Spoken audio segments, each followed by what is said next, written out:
Welcome back, everyone, for another deep dive. Today we're going to be looking at this Reddit post that has really gotten people talking. Oh, yeah. It's this 17-year-old girl, username Mimi2207, and she's dealing with a lot at home. Yeah, family situations are always so tricky. Right.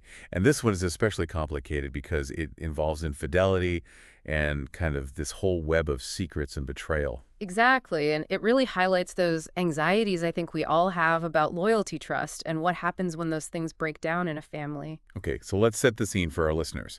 Mimi caught her mom cheating, Oh, wow. and not for the first time. Yeah. This is like a recurring thing, and she finally felt like she had to do something, so she told her dad. Oh, that's a tough spot to be in. Right. It's like, what do? As a Yeah. teenager, do you stay silent? Do you get involved? And then the mom's reaction is really what's got people fired up. Yeah, what happened? Well, basically, Mimi is getting the silent treatment from her mom. Oh, wow. It's like this icy tension in the house. Mm. And to make matters worse, the mom's only feeding Mimi's younger siblings, So she's like using food as a weapon. pretty much. Yeah. It's this weird passive-aggressive punishment, and it's really messed up. That's got to be so difficult for Mimi. I mean, she's basically carrying the weight of her mom's actions on her shoulders. Yeah, and on top of that, the mom is blaming Mimi for the marriage falling apart. Oh, come on. It's classic projection, right? It's easier to point the finger at someone else than to own up to your own mistakes. Absolutely. It's a way to avoid those uncomfortable feelings of guilt and shame. So it's like, instead of facing the consequences of her actions, she's making Mimi the scapegoat. It's almost like a defense mechanism, a way to protect yourself from the reality of the situation. And this brings us to the dad, which adds another layer of complexity to this whole thing. What's his role in all of this? Well, Mimi mentions that he seems to know about the infidelity, but is choosing to stay in the marriage. For the kids. Yep, that's the classic line. But it makes you wonder, is that really the best environment for the kids to be in? It's a tough question. I mean, is it better to stay in an unhappy and potentially toxic marriage for the sake of the kids, or to show them that it's okay to walk away from something that isn't healthy? And what about the example he's setting for them? Is he modeling healthy communication and conflict resolution? It doesn't sound like it from what you said. No, not really. Yeah. It seems like everyone's walking on eggshells and no one's actually addressing the root of the problem. And that kind of silence can be incredibly damaging in the long run. Exactly.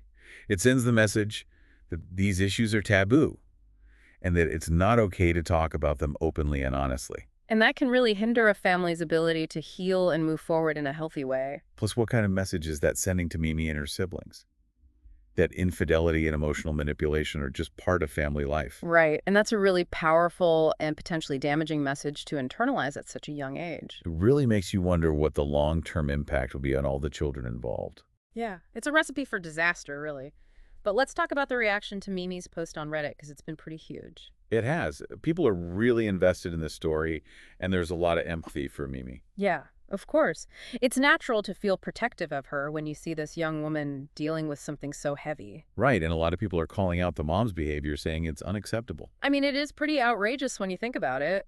Mimi's the one who's being punished, even though she didn't do anything wrong. And some of the advice people are giving is pretty intense. What kind of advice? Some are saying she should laugh in her mom's face or even report her to Child Protective Services. Wow, that's definitely taking it to another level. I know, right? Yeah.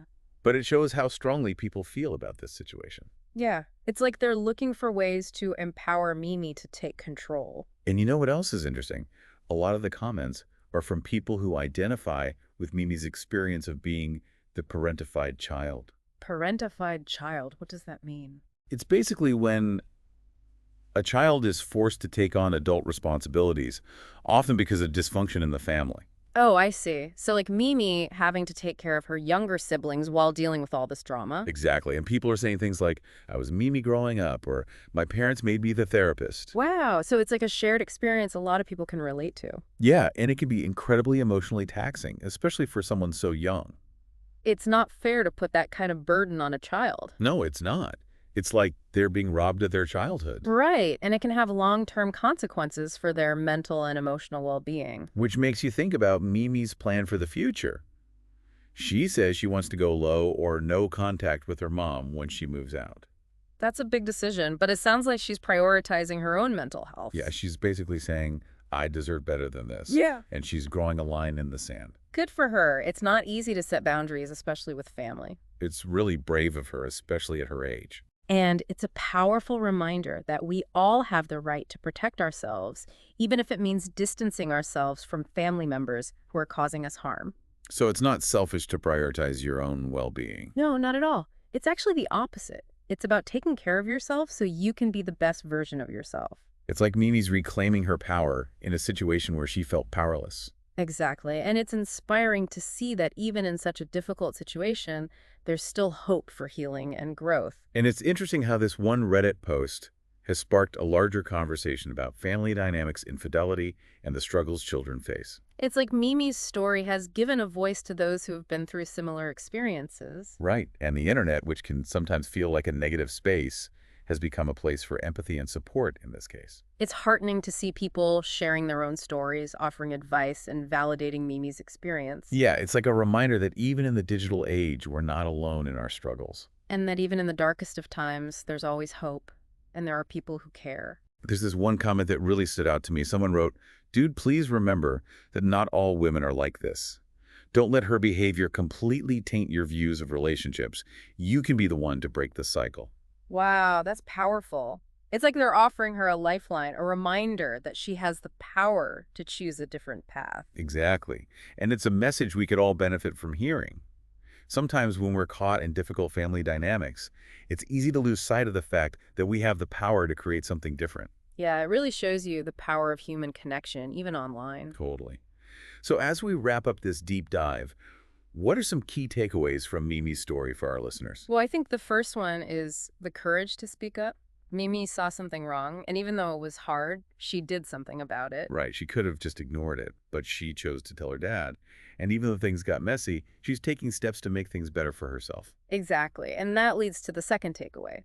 Self-preservation, Mimi's putting her own well-being first, and that's a powerful message. It's like she's saying, hey, my mental and emotional health matters, and I'm not going to tolerate this toxic environment. It's about setting boundaries and realizing you deserve to be treated with respect even by your family. And that could be so hard, especially when you're young and still figuring things out. Absolutely. But Mimi shows us that it's possible to break free from those unhealthy patterns and create a better life for yourself. So it's not selfish to put yourself first. Not at all. It's actually the opposite. It's about taking care of yourself so you can show up for yourself and for others in a healthier way.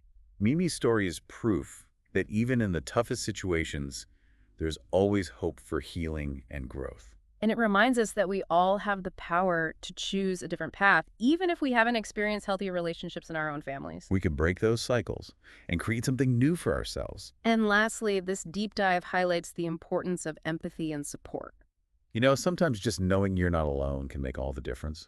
Whether it's a friend, a therapist, or even an online community, there are resources out there to help us through tough times. Mimi's story might have started on Reddit, but it's touched so many people beyond that platform. It sparked important conversations, offered validation, and reminded us that we're all connected in this crazy journey called life. So even in the darkest moments, there's always hope, and sometimes those difficult experiences lead us to the most profound growth. And that's what Voices of the Soul is all about, exploring these human experiences, sharing our stories, and finding connection along the way. Beautifully said.